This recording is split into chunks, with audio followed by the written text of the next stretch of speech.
I do love our introductory song here on the Game Day Everyday podcast, Mr. Rob Higgins. I feel like this week it should have been a little shipping up to Boston, Dropkick Murphy, since that is where you currently are going to reside, my friend, for the Frozen Four this weekend, ahead of us being on the clock for 2023. Do you have all of your Boston gear ready to go? You have Dropkick Murphys on replay. Like, what are you doing to get ready to head to Beantown? I'm ready. I've been fasting a little bit just so I can get in plenty of chowder and plenty of lobster rolls. It's going to be fantastic, but it's a business trip for us. I know the way you are, you like to soak it all in, but for us, we've got members of our team, we've got members of the arena all going there to make sure that when we officially go on the clock, once the national champion is crowned this year, that we're ready to roll for this next 365 days ahead of the 2023 NCAA Men's Frozen Four at Amway Arena. Just make sure you pack your car in the Harvard yacht, okay? When you go up there to Boston, just make sure that's where you're doing it. So excited here for episode 5 of the Game Day Everyday podcast. Such momentum. I just want to thank our listeners that have been a part of this, that have been with us, that have been listening all the way through. This has been awesome. Share with your friends. Let them know. We got so much cool stuff that's on the horizon here for the Game Day Everyday podcast. And obviously, the big news that's been happening in really the last week is everything with our local teams. And we'll get into all the stuff that's been going on. If you listen to episode 4, obviously we talked about, the women's tournament that's going to be coming here, the women's Final Four that'll be heading to Tampa Bay and all we've got coming up. And obviously we're in a great season for sports, but how about the NFL? How about the Bucs? How about Todd Bowles now, the new head football coach for your Tampa Bay Buccaneers, as Bruce Arians steps into a front office role? A lot of changes, but I'll tell you what, I'm pretty excited for Todd to take over here in Tampa Bay. I was not surprised by Tom Brady unretiring. I'll be honest, I was surprised with the coaching move and BA retiring and then Todd Bowles taking the reins. I think it's a fantastic move and real credit to Bruce on making that call and having such a phenomenal succession plan. And I think Todd's a great guy, the right guy. He's going to do a fantastic job. He's getting handed the keys to a pretty great car right now. And I think he's going to do an awesome job driving it. That's for sure.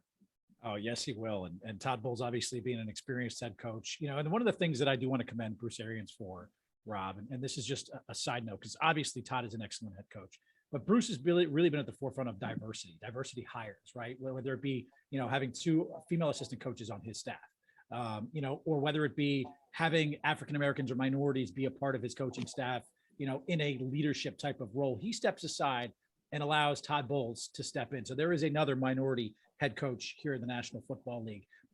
It speaks to, for me, just his character and how Bruce Arians is at his core, always giving opportunities to those that he feels not only deserve it, but to try to improve the league around him. And that, to me, Rob, is a side note, but certainly something that's important to me because it just speaks to who Bruce Arians is. Bruce is so authentic. I mean, I think that's one of the best words to describe him. And he really believes in creating opportunities for people to succeed. And I think this is the ultimate testament to him, for him to make sure he's given a fantastic opportunity to Coach Bowles to succeed. And you heard it in the press conference, I think, from each of those guys. The timing's right for both of them, and can't wait to see it pay off in a really big way with the upcoming season. It's going to be awesome to watch the Bucs this year and to watch new head coach Todd Bowles taking over with a lot of guys returning. Obviously, Tom Brady coming back as well. It's going to be fun to watch that team. Hey, Cam Brate going to be there too, and he's got a little hardware now on the hand with the wedding ring. Him and our friend Brooke getting married, finally tying the knot. It looked like a beautiful wedding, Rob.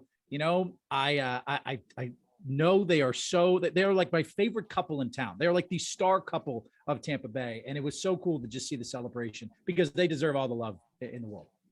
Yeah. Congratulations to them. It was the absolute nicest wedding I've ever been to.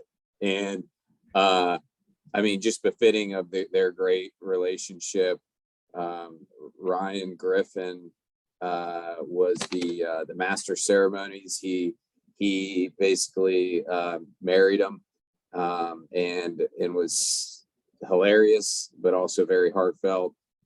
just a lot of love and support at the ceremony. We're gonna have to get them on to talk about Yeah, it. we are. I don't even feel right talking about it, but I will tell you, Brooke, who did an incredible job as our director of marketing for the Super Bowl host committee, only surpassed that effort with planning of her wedding, because it turned out fantastic, and we're just really happy for them as well. Did you partake in a lot of food? Just give me a little scoop in terms of, I mean, did you walk out of there very full and satisfied after the Brate wedding? Absolutely. And I'm just telling you, like, this wedding, Ryan, off the charts. We'll save the details for a future episode when I coerce Brooke and Cam to come on the show. But just an awesome ceremony that really, again, is befitting of an awesome couple. And we wish them, many, many years of happiness to come. Yes, we certainly do. And Brooke has been a great friend to me, and Cam has been great to us. For those that have followed us on the Tampa Bay 55 podcast, both of them made an appearance on that podcast as well. So can't wait to get them on here to the Game Day Everyday podcast. So congratulations to the lovely and happy couple. They deserve it. And it was just awesome to witness and see. We got a lot coming up here in Tampa Bay over the next few years, but in 2023 specifically here in the Bay Area, we have got the Frozen Four that is going to be at Amalie Arena. It's going to be an awesome event. And Rod, this will be the third time that our city gets to host the Frozen Four. And it's been really cool to see the growth, right? And just how much the hockey community has wrapped its arms around the city of Tampa. 2012 was the first time, 2016 was the last time, 2023 will be the next. Just take me through, number one, the bid process for being able to get it again here, what it means to our city to be able to host that event, and how excited you are to go up to Boston to just take notes and observe before we're on the clock.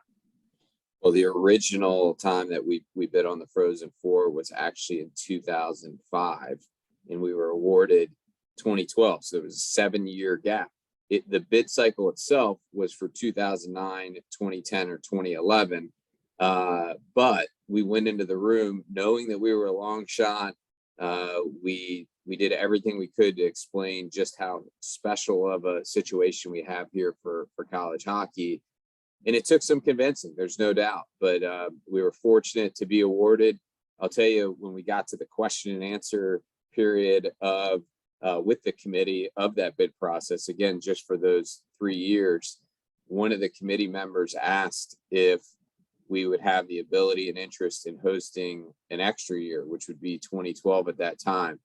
And we actually had brought with us the hotel contracts, the venue agreement, everything for 2012, just hoping and praying they would ask us if we would have an interest in that extra year. And it showed that we were prepared. It showed that we certainly were interested to go to that extra degree of work on a year that, quite frankly, they weren't bidding out at that time. And we were lucky to be able to get 2012. We put a lot of energy in making sure 2012 went successful. That leads us to 2016, which was phenomenal in and of itself. And now we've got 2023 on the horizon. With the Game Day Everyday podcast, we promised that we would take you behind the scenes, from start to finish of events. And that's what's going to happen with Frozen Four, whether it's the trip to Boston this week, all the way through the months of preparation, and then it culminating in April of 2023 with our community's third NCAA Men's Frozen Four. And we have an opportunity to chat with Chad Tolliver, who's the NCAA Associate Director of Championships and Alliances and Operations. He's going to join us in just a few seconds on this podcast. But Rob, you do take us behind the scenes. That's what we do well here on the Game Day Everyday podcast. So you are heading up to Boston. You will be there for the Frozen Four this upcoming weekend. What will your vantage point be? Because we've done this on the Tampa Bay 55 podcast where you took us through every single ounce of preparation, the insight into what led up to the Super Bowl. But when you go up to Boston, when you go up to some of these events, specifically this weekend, what will you be taking notes on? What will you be observing? And what will you kind of partake in to bring back here to Tampa to prepare for 2023? Our preparation and study in Boston started quite some time ago. I mean, we've been watching their marketing to understand how they're communicating to fans and getting them ready. Certainly we'll get on the plane, we'll land at the airport, Boston. We'll start looking to see how their airport receives fans as well. It's almost like a secret shopper scenario of putting ourselves in the fans' shoes and making sure we know what's going well or what are things that we could potentially improve upon as well. we'll actually have a marketing activation at the games to get people ready and excited about Tampa, give them information about our hotels, about our surrounding areas, our attractions, so that they know just how excited we are to be able to host them in a year from now. And hopefully that'll give them a lot of reason to be excited over these next 12 months. So there's a lot of different reasons, a lot of valuable aspects of the trip. It's one of those where we'll take a ton of notes, a lot of pictures, and we'll make sure that we're going to be in a position to put our community's best foot forward. And you will be side by side with the man who will be leading the Frozen Four for his first time here. That would be Chad Tolliver. We had an opportunity to chat with our good friend Chad here on the Game Day Everyday podcast. All right, we're joined by our good friend Chad Tolliver. He's the Associate Director of Championships and Alliances and Operations from the NCAA. Big week this week with NCAA Men's Frozen Four taking place. Chad, thanks so much for taking the time to join us here today on the show. I know you're really busy. Yeah, thanks, Rob and Ryan. Look forward to talking to you guys. Obviously, we've got the Frozen Four going on here this week in Boston, and we're all obviously looking forward to next year in Tampa. A great host, and looking forward to going back. The best title of anyone that we've had on the podcast, by the way, so far, Rob. Like I think that's without question. It is the best title of anyone we've had. Yeah, we need a few more commas and a few more superlatives in there, but it's pretty good. I just call him the head honcho of the Frozen There you Four. go. I did look down very briefly to make sure that I got all the words in. It seemed like I did. It rolled right off the tongue. Well done. Head honcho or czar works, either one. Perfect. Now, I know you've been working on the Frozen Four year in and year out since 2013.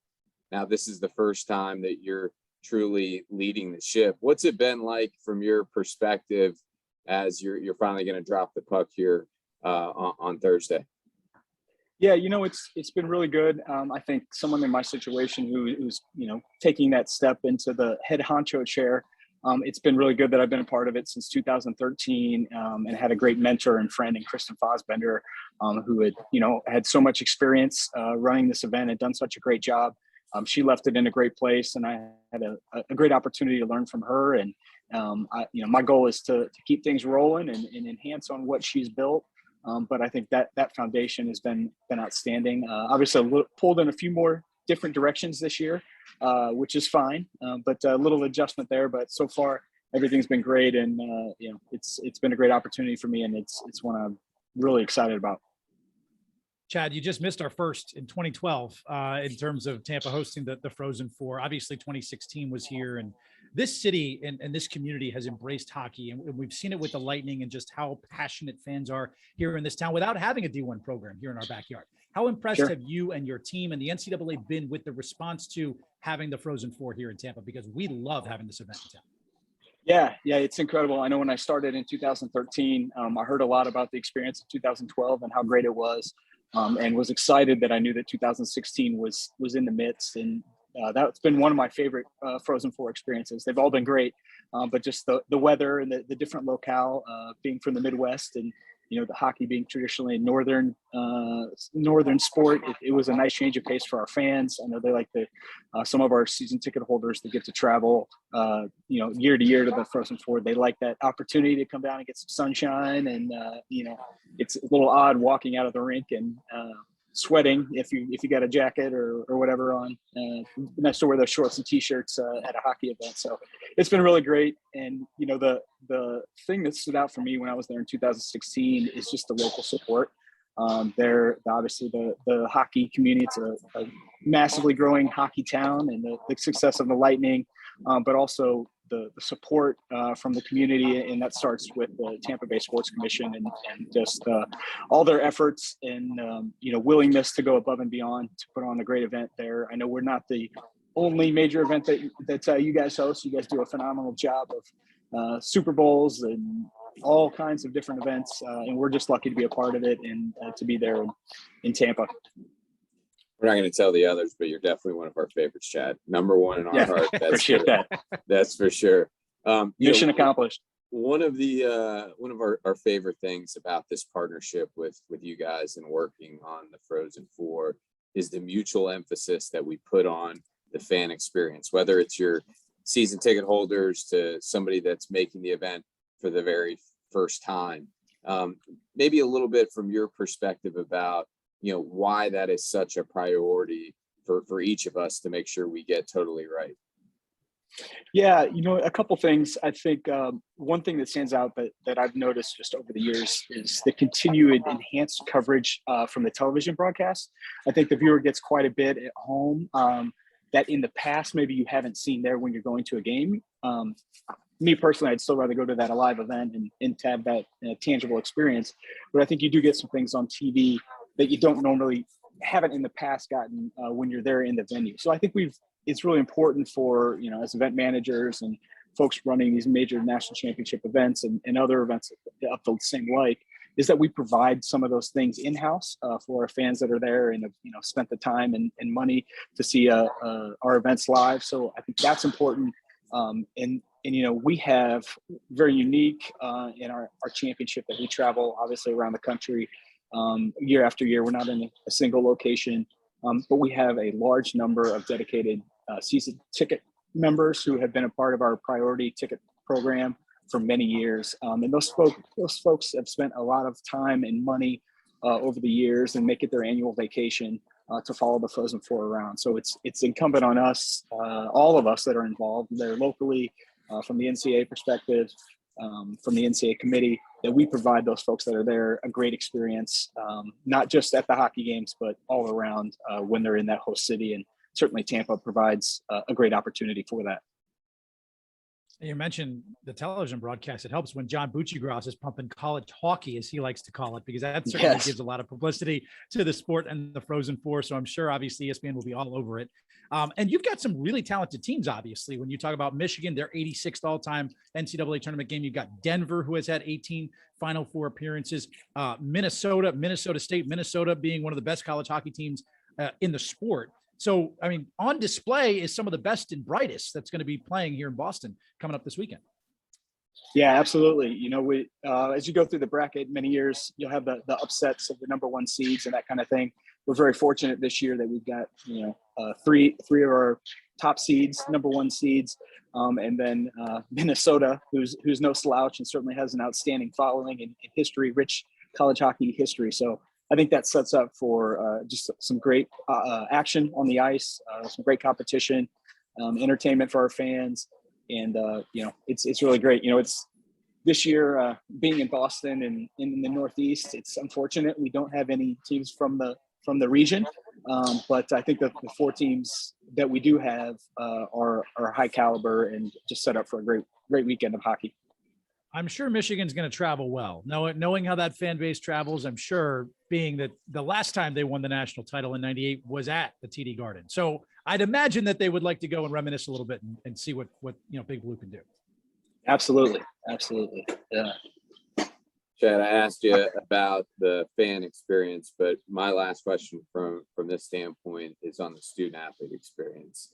And I just know how much time, energy, and effort that we all put into making sure that student athlete experience is right. And a quick story from 2012, when we hosted for the very first time, right after the national championship ended, it was Ferris State and Boston College. And I actually was listening to the interviews in the press room after the event was long over, and the entire Ferris State team came over after just having lost the national championship and thanked us for the student athlete experience. And in my mind, I don't know if it's the right thing to think or not. I'm like, wow, that's because, smaller school, they just, they were so appreciative of getting the Frozen Four experience. Maybe they didn't know any better. And about 10 minutes later, Boston College came over and to a player thanked us for the student athlete experience. And it was one of the coolest moments of my career to have each of those student athletes and each of those teams come over and thank us. And I know, certainly college hockey players in general are really appreciative, but from your standpoint, to get an opportunity to create memories that'll last a lifetime, what's that like for you?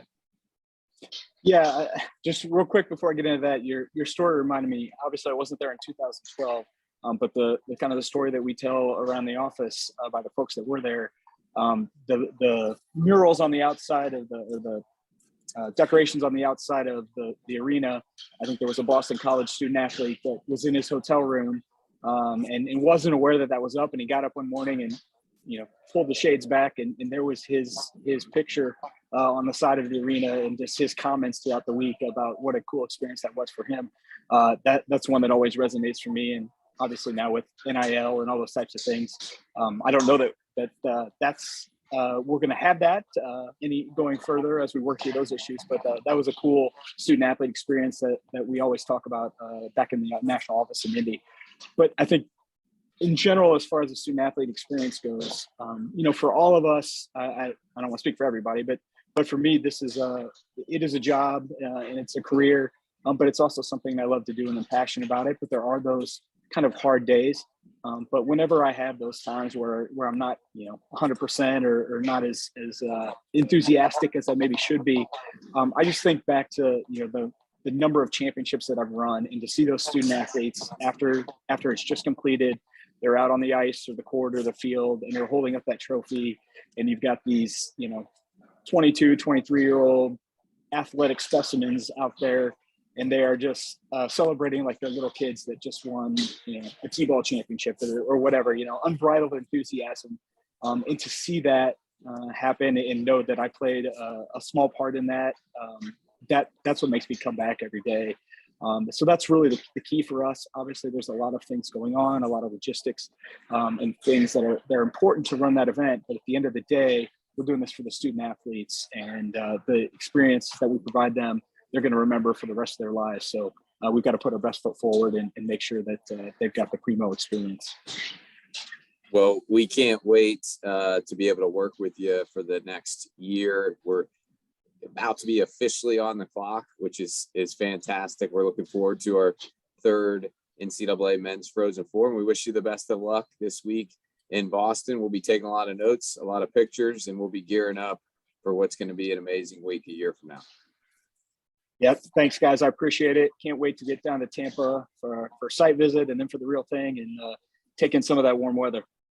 Yeah, Chad, I was about to say, Nick, when you pack for Tampa in 2023, just remember flip-flops and shorts. You can do that this time of year for the Frozen Four. So don't forget those because those are critical.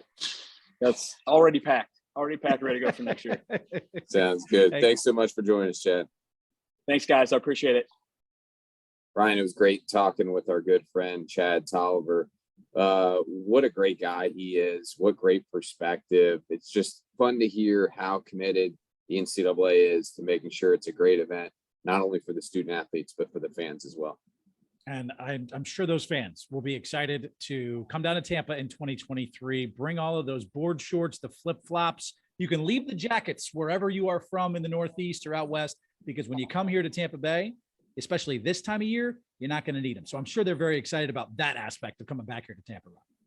There's no doubt. And college hockey fans are awesome to begin with, but just to see all of their worries melt away when they hit this Florida sunshine for a Frozen 4 week in Tampa is awesome.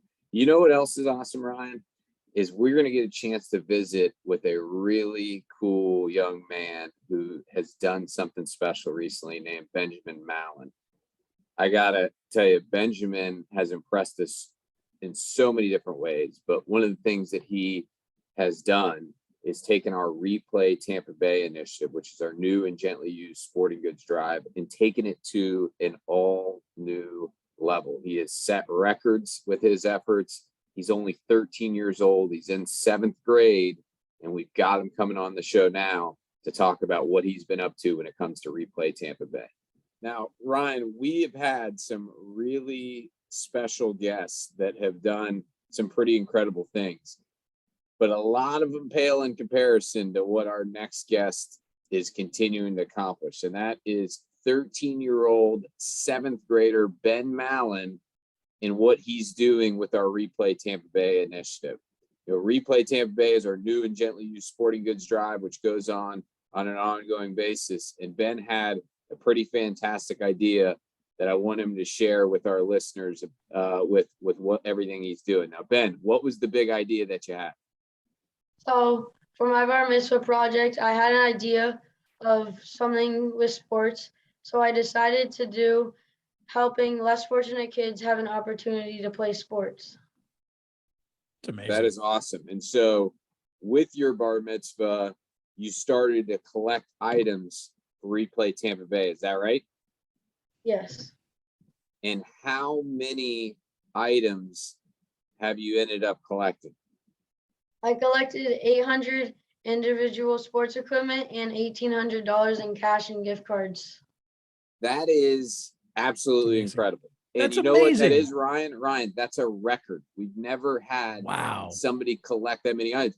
And when you think about $1,800 that we're going to then invest in buying more items, but then the items he collected, I mean, it's crazy. They could be $20 items or $50 items. So, you know, you don't have to be a UCF math major to realize we're talking about probably $20,000 or more worth of stuff that Ben is responsible for collecting. Isn't that Wow. crazy, Ryan? That is crazy. And Ben, can you do me a favor? Can you tell our listeners, why are you doing this? Because you're doing such incredible work, and with Replay Tampa Bay, I mean, you have been such a driver and a supporter of this. So why do you care so much? Why are you supporting it? What do you love so much about it? Well, it makes me feel good to help others in my community, and it's important to me to help less fortunate people in my community. We've got to make sure. Now, we've gotten a lot of the items for you. I'll give you a secret, Ben. We had to go ahead and rent an entire extra storage unit to be able just to keep all of these items together for the distribution event. And if you had a lot of fun collecting the items, I can promise you when we actually hand them out, that's going to be even more fun for all of us. So we want to make sure you join us for that, right? Yeah, I'm looking forward to it. Can I see Now- the shirt, Ben? For those that are watching visually, you've got there we go. We got a Bucks Yes. Brady shirt that we're rocking here. Yes, I love it. Look at The that. goat- that is The goat GOAT of all quarterbacks, represented by the GOAT of Replay Tampa Bay collectors right here. I love it. I love it. Ben, can you do me a favor? Because, you know, obviously 13 years old, 7th grade, Coleman Middle School. Tell me the sports you love. Like, what do you love doing? What are your hobbies? Like, let's get our listeners to get to know you, because we obviously know how incredible you are, but what do you like to do? What are your favorite sports? So my main sport is baseball, but as a side, I play flag football and soccer. And my hobbies, I collect baseball cards and then play video games with my friends. I love that. What's the best baseball card you have? Maybe a Yogi Berra signed card. Whoa. And I Whoa. hear you're a really big Tampa Bay Rays fan, right, Ben? No. What? Wait. No. Wait. We got the I Bucks shirt know on, but you're a Red wait a Sox minute. guy. I'm guessing you're a Red Sox guy, right? Yeah. Okay, well, it's going to be a fun rivalry throughout the year. You know, I know you guys probably win a few. We're going to win a few more than that. It'll be a fun ride for you in second place. Oh, Oh, whoa. Wow. I like it. Fighting We'll words see.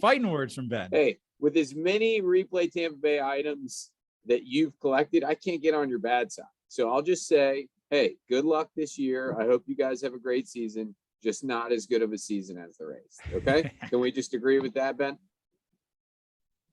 No. Okay, perfect.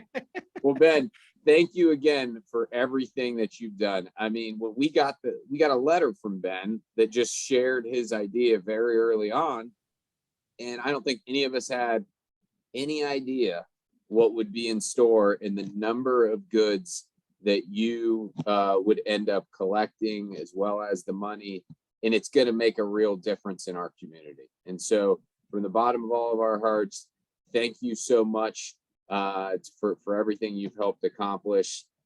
I can promise you it's going to make a real difference, Ben. You're welcome. I wish I accomplished anything close to what Ben has done at 13 years old, Rob, giving back the heart that he has. God, if he just wasn't a Boston fan, I mean, he'd be the perfect kid. Yeah, I mean, the fact that he's able to accomplish so much and is a Red Sox fan really speaks volumes to just what type of kid he is. The fact that he continues to succeed despite, having that going on. But what an amazing kid. I mean, really an inspiration to all of us. We just could not be more appreciative everything that he continues to accomplish for Replay Tampa Bay. It's going to be pretty special when we get to hand out all those sporting goods that he's collected out to local kids in need. He's amazing, and I'm sure he's going to be at the ballpark on April 22nd when the Red Sox visit the Rays for their first series of the year for regular season baseball. Rob, it is here. Opening day has arrived for Major League Baseball. What a time right now in sports, because we're just coming off March Madness, the men's and women's Final Four and championship games, which were obviously incredible. We talked about that in episode 4. But now we've got, obviously, looking at the Frozen Four, right? We're looking at opening day for baseball. We've got the Masters weekend with Tiger competing in the Masters. NBA and NHL playoffs are coming here, getting closer. What an unbelievable time right now, Rob, to be a sports fan, especially here in Tampa Bay. Yeah, and the NFL draft is right around the corner. I mean, it is absolutely a fantastic time. It seems like every day, maybe even every hour, there's some sort of great sports news that's happening. Everybody's on the edge of their seat. It's a fun time to be a sports fan, especially if you live here in Tampa Bay.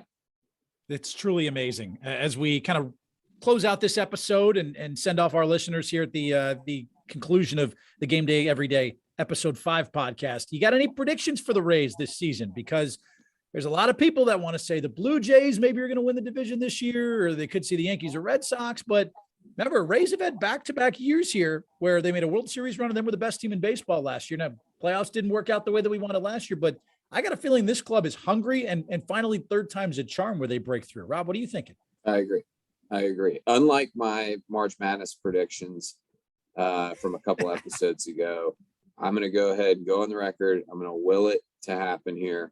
The Rays are not only going to make the trip to the World Series, but they're also going to go ahead and win. That's just me, ever the optimist speaking. I think they got it. They've made some great acquisitions this offseason. I think they're going to have a fantastic season. It's going to be really fun to follow. And I'm sorry, Ben. Ben, I know you're a Red Sox fan, but you're going to watch these Rays go all the way. Now, I got to think, I'm headed to Boston here for Frozen Four. Maybe, just maybe, for the first time ever, I'm going to have to get my guy Ben a piece of Red Sox gear to bring back because he's done so much. Okay, I like that. See, that's right there. That is working together. That's teamwork. Even though rivalries are a part of it, it is teamwork. Now, do promise me, though, when you are up there in Boston, you'll be representing wearing some Rays stuff, at least to let everybody in Beantown know, I mean, who the bosses are this year in baseball in the American League East. We always, when we hit the road, we represent Team Tampa Bay. That's for sure. Ben, sorry about it, buddy, but go Rays.